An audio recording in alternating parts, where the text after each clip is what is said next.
राहुल गांधींचं लोकसभा सदस्यत्व पद जाणार, खासदारकीही जाणार, विरोधी पक्ष नेतेपदही जाणार आणि आयुष्यभर ते लोकसभा निवडणूकच लढवू शकणार नाही. असं मी का म्हणतोय ते तुम्हाला सांगतो. मुळात हे सगळं व्हावं असा प्रस्ताव भाजपच्या एका खासदारानं लोकसभेत मांडलाय. नाव आहे निशिकांत दुबे. निशिकांत दुबेंनी हा प्रस्ताव मांडलाय आणि हा प्रस्ताव तुम्ही कधी ऐकला नसेल, याला सबस्टेंटिव्ह मोशन असं म्हटलं जातं.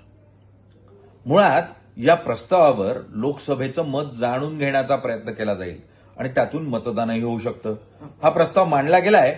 लोकसभा अध्यक्षांनी हा अद्याप स्वीकारलेला नाही. मात्र जर हा स्वीकारला गेला आणि त्यावर मतदान झालं तर साहजिक आहे, भाजपजवळ जास्तीची मतं आहेत, त्यामुळे तो मंजूर होऊ शकतो. आणि अशा परिस्थितीत मग राहुल गांधींना कायमस्वरूपी लोकसभेतून हद्दपार केलं जाऊ शकतं. मात्र हे एवढे गंभीर स्वरूपाचं मोशन किंवा प्रस्ताव का आणला गेला, तर त्यासाठी दावे केले गेले. दावा काय केला गेलाय, तर राहुल गांधी परदेश दौऱ्यात जातात आणि देशविरोधी अशा संघटनांशी, संस्थांशी ते बैठका करतात. त्यात कोण आहेत, तर USAID, जे अमेरिकन गव्हर्नमेंटच वेगवेगळ्या जगातल्या विविध ठिकाणी मदतीसाठी तयार केलेली की संस्था, जी ट्रम्प यांनी अबॉलिश केलेली आहे आता. त्यातून कोट्यावधी रुपयांची मदत जी आहे ती वेगवेगळ्या देशांमध्ये दिली जात होती. इतकंच नाही तर सोरेस फाउंडेशन, त्याच्याबरोबरही ते मिटिंग करतात असा आरोप करण्यात आला आणि यातून देशविघातक कारवाया केल्या जातात. ते कंबोडियाला जातात, तिथे थायलंडमध्ये जातात, तिथे देशविरोधी कारवाया करतात. अशा स्वरूपाचा हा मुख्यतः आरोप करण्यात आलेला आहे.